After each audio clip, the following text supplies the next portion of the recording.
Salut, alors moi c'est Lou. Aujourd'hui on se retrouve dans une nouvelle vidéo, 4 mois mon débrief. Comme vous l'aurez sûrement compris, ça fait 4 mois que je suis ici, je suis arrivée le 31 août et on est le 8 janvier.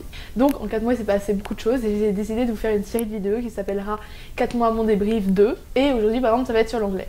Je vais pouvoir apporter plusieurs points, donc aujourd'hui ça va être vraiment focalisé sur l'anglais, à quel point ça s'est amélioré et toute l'expérience que j'ai pu vivre avec l'anglais depuis 4 mois.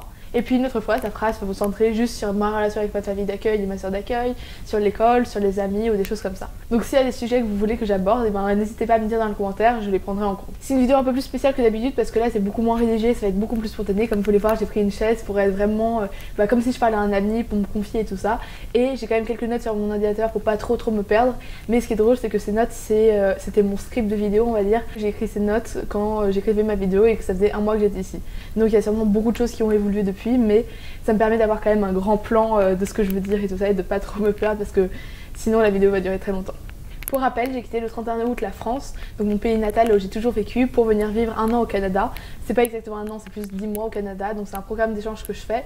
Et ici, je suis dans une région totalement anglophone du Canada, dans une famille d'accueil, et je vais dans un lycée canadien typique si je puis dire. À rappeler quand même que toutes les expériences et les ressentis sont différentes, donc moi ce que j'ai vécu et la façon dont mon expérience s'est passée, ça fera sûrement pas la même que vous si vous partez en voyage. Mais je trouve que c'est quand même intéressant d'avoir quelqu'un qui dit comment ça s'est passé pour lui et d'avoir un niveau de repère, on va dire. On va donc commencer la vidéo.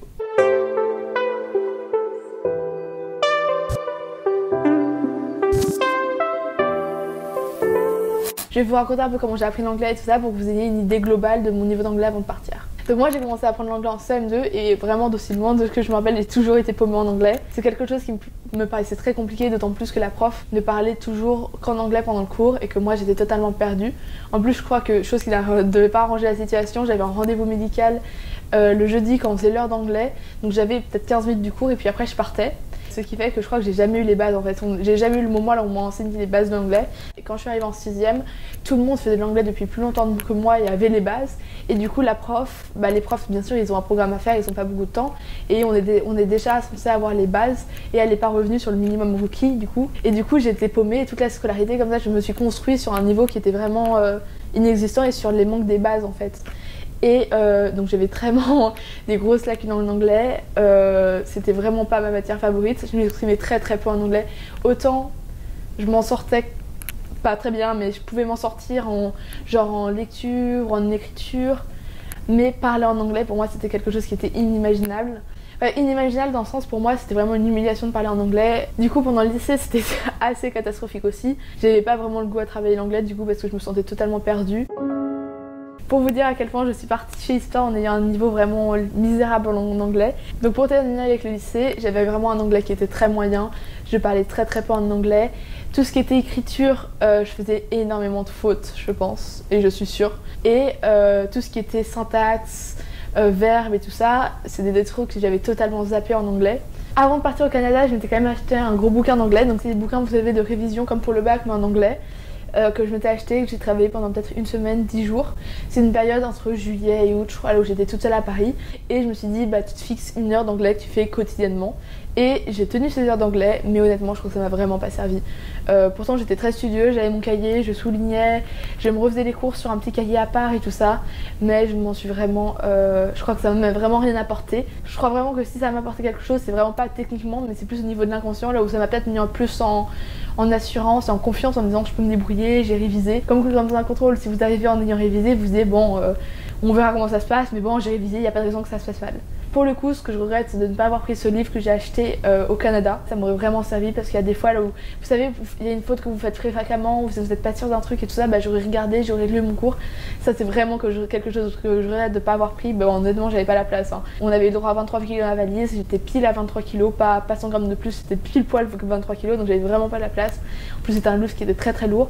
Mais c'est vrai qu'à choisir, je pense que j'aurais enlevé un truc de ma valise pour prendre ce livre. Je suis arrivée au Canada et je me suis vraiment jamais sentie paumée en anglais.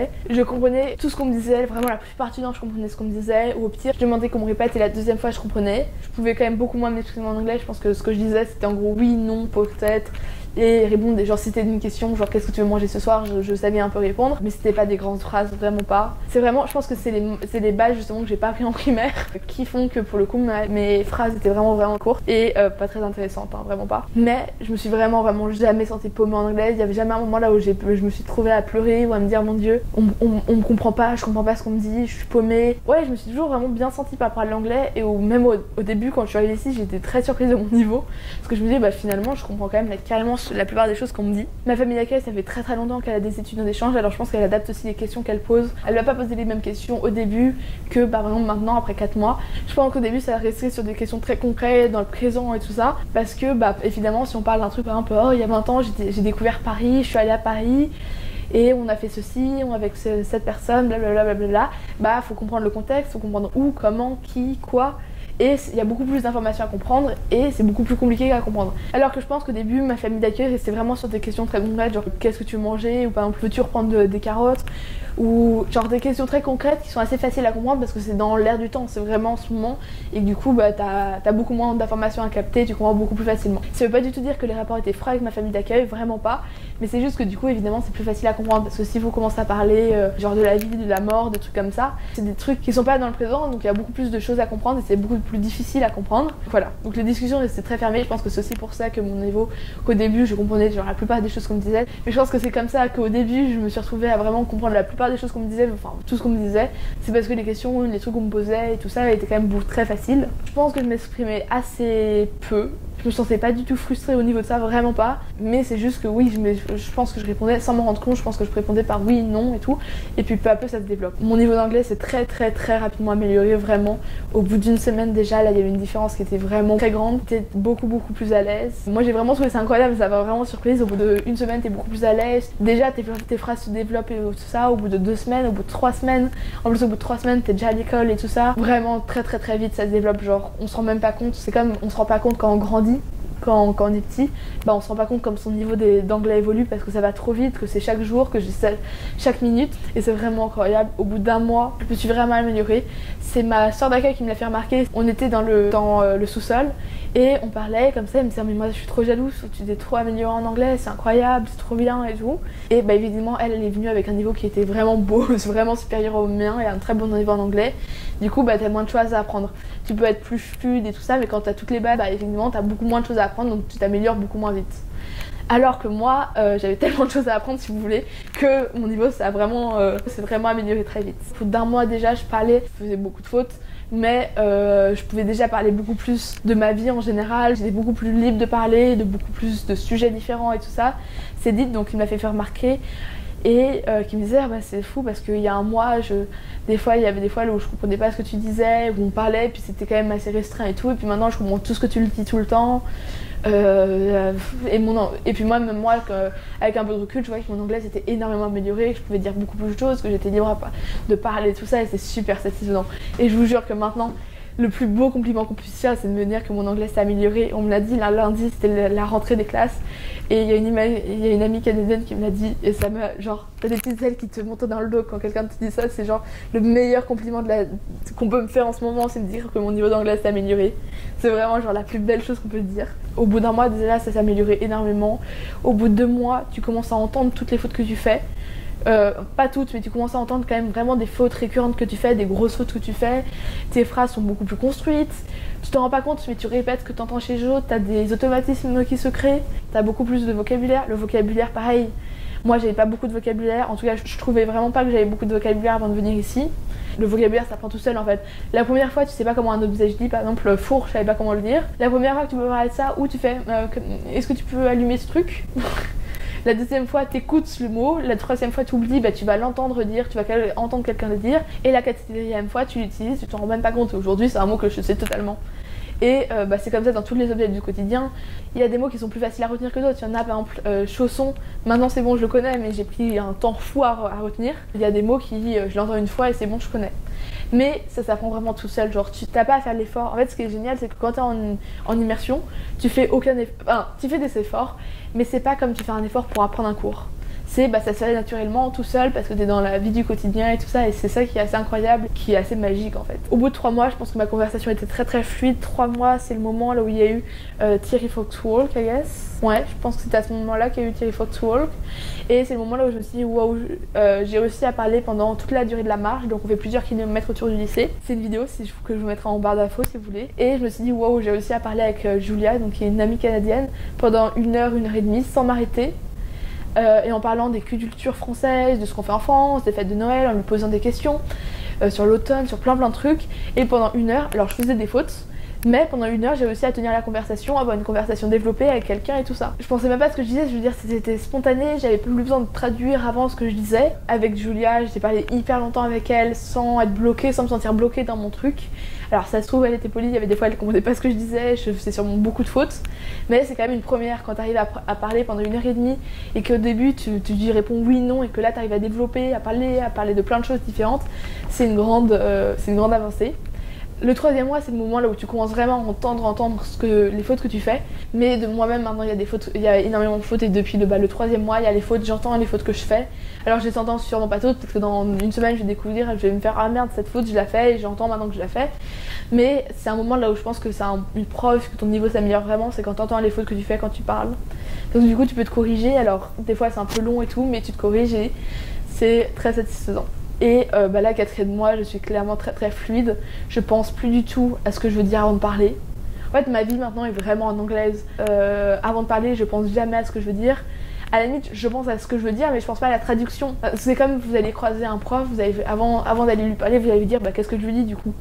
Mais c'est pas genre ça, je fais la même chose en France, mais je suis totalement spontanée.